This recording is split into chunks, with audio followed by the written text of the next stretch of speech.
Canadians have already woken up to the fact that they have a quality and sustainable notebook brand in their midst, but I think it's time the whole world took a look. I'm Ruby from the Useful Journal.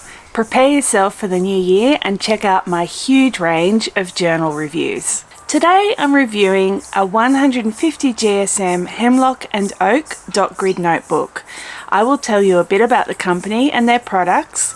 I will talk to you about the packaging of the journal, the features and markings of the journal, the construction. I will go through the paper and how my pen test worked out, and I will also talk to you about the company's approach to environmental and social responsibility.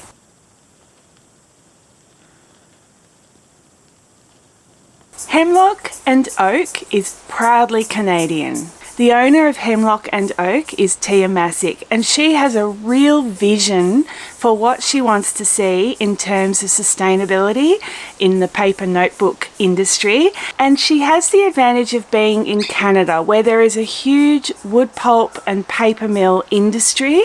It just makes everything a little bit more controllable. The journals can be bought through the Hemlock and Oak website or through a small number of Canadian bricks and mortar stores. Hemlock and Oak started out making planners, and that is still a major part of their business.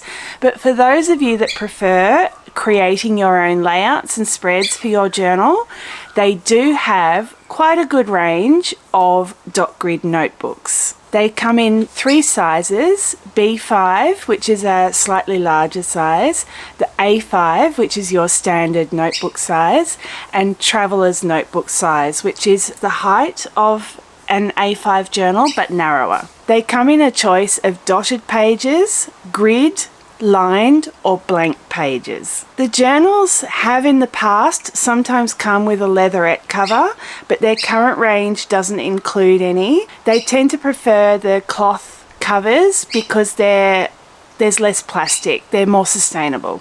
The covers come in 6 to 7 colours, and they have a foiled stamped icon in the middle of the front cover. Regardless of the size of the notebook, they all have 160 pages. The notebooks are up there for price, so they're cheaper per notebook than Archer and Olive and Notebook Therapy and some other brands like that.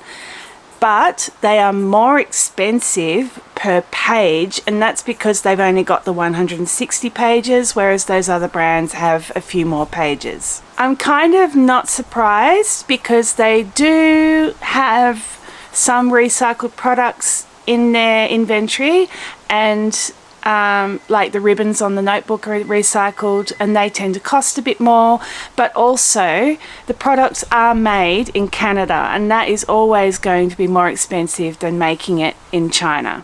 That's because in Canada they would have to comply with stricter laws around ethical labour hire and treatment of their staff. They would have stricter environmental laws. There's just a lot more regulation, and so higher costs in producing products. I personally think it's reasonable to pay a small premium for a sustainable product. And if you're looking for a journal that's only 160 pages, because that works for your time period, say that's what you need for 6 months, then it's perfect for you.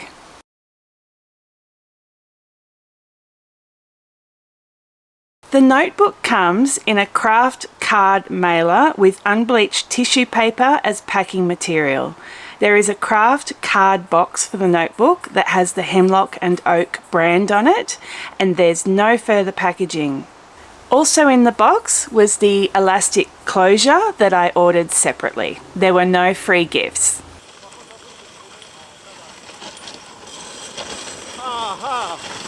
So we already know that Hemlock and Oak avoid using single-use plastics. I recently watched a film about a sustainable fashion brand in the UK called Mother of Pearl, and the journey they took trying to find a sustainable product for their fashion line.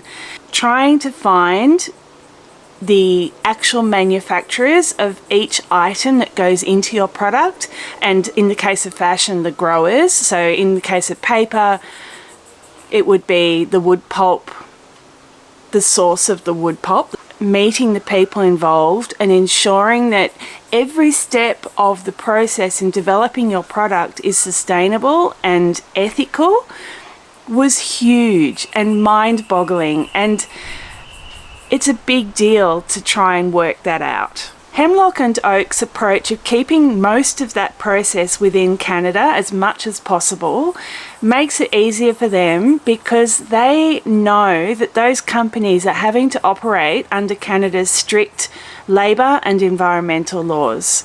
They've only got a couple of small items that are made overseas. For instance, on my elastic closure, the metal clip is made in China. The paper comes from sustainably managed forests and is FSC certified. The end papers and the ribbons are 100% recycled, and if you venture beyond the journals, they also have notepads with lots of different markings useful for journaling that are 100% post-consumer waste recycled paper. It does take work and commitment though, so I am thankful that Hemlock and Oak is demonstrating leadership in this area.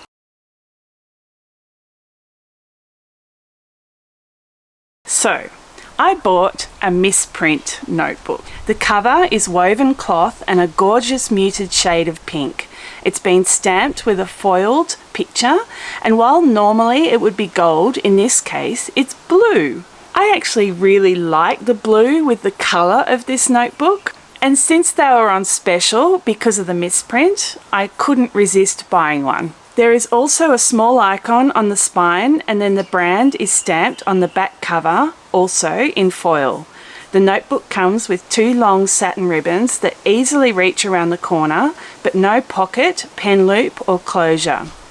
A pocket can be purchased separately that sticks to the inside back cover, and there's elastic closures in a range of colours that clip on to the back cover. I bought one of these because I like the idea of being able to switch it to use on other journals after I've finished with this one.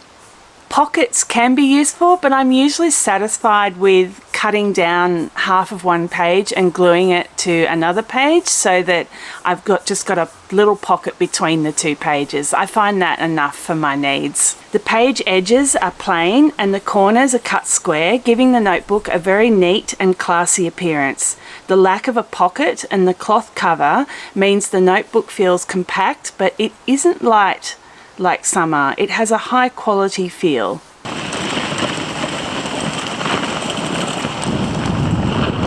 This is a well constructed notebook. The spine is very strong, with the strength of the binding aided by the stitched headbands.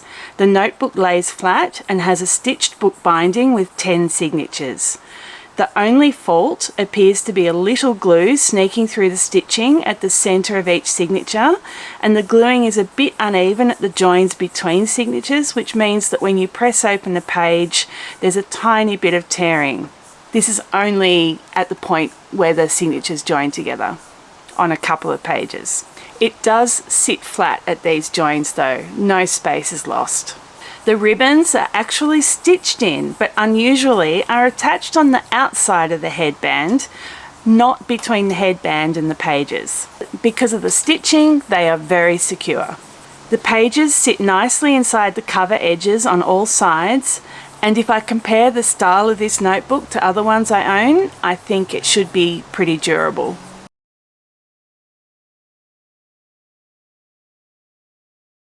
The end papers in this notebook are recycled post-consumer waste paper. This doesn't mean the paper must have a fleck through it, but I do like that Hemlock and Oak has chosen a paper with a fleck through it because it looks pretty. After the end paper, there is a contact page that includes a couple of details about the notebook, and then over the page, literally on the back side of the page, you're straight into the dot grid. The contact page is actually page 1 and the only page that isn't marked with a page number. The page numbers are small and in the bottom corner below the dot grid markings.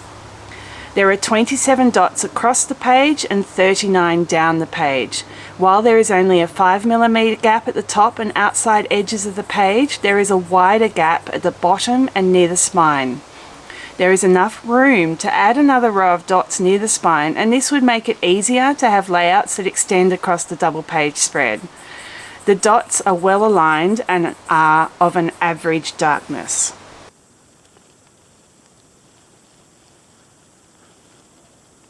The 150 GSM paper is white and of average smoothness, feeling good to write on. Hemlock and Oak note that to assist in the recyclability of the paper, they use untreated paper that doesn't include plastics that are normally added to help reduce the amount of water passing through. This means that while the paper could coat with all the markers I used in my pen test, it didn't coat so well with watercolour and when I had too wet and ink. The paper soaks up liquid quickly. My smear test had no smearing after only 3 seconds, and there was no smearing when highlighting over pen. When I painted my watercolour picture, there was no opportunity to blend colours because as soon as you lay the colour down, it's not moving. The paint soaked in and then went through a little. I'm not sure why media like my Tombow dual brush pens didn't even ghost with 2 layers, but the watercolour passed through. I suspect it's about the wetness of the medium. For instance, my wet on wet watercolour shows through, but the dry doesn't. There was a bit of page crinkles, so if you're intending to use watercolours, definitely keep them a bit drier and avoid painting over spots that are still wet. My glass dip pen, which I haven't tried in many notebooks and I don't know why I did in this one, put ink everywhere and blotted straight through the paper, so absolutely a no-go.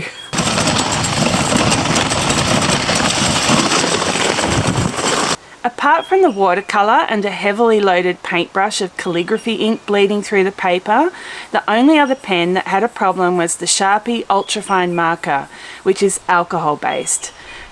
There was no ghosting outside the bleed issues. Pencil didn't erase completely clean, but your options with whiteout are pretty much anything because all the types I tried worked well and matched the colour of the paper.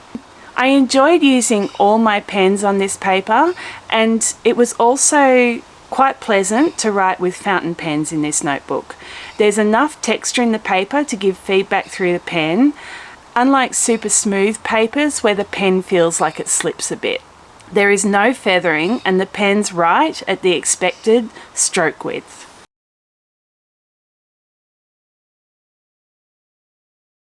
Overall, I really like this notebook from Hemlock and Oak, and I especially like their approach to environmental and social responsibility. I'm impressed that they're trying to achieve a closed loop system for the development of their notebook, and they haven't had to sacrifice any quality or aesthetics in trying to produce a more sustainable notebook. I think the only compromise I would face in using this notebook is keeping my watercolour use fairly light and dry. I find that most notebooks I use have one compromise or another, so this really doesn't bother me, especially since I'm changing notebooks every few months, so I can always save watercolour for my next notebook. Hemlock and Oak are definitely up there on my list of sustainable notebooks, with the added benefit that I really love their covers as well. Please like this video, subscribe to my channel, and stop to take a look at all my washi tape art. See ya!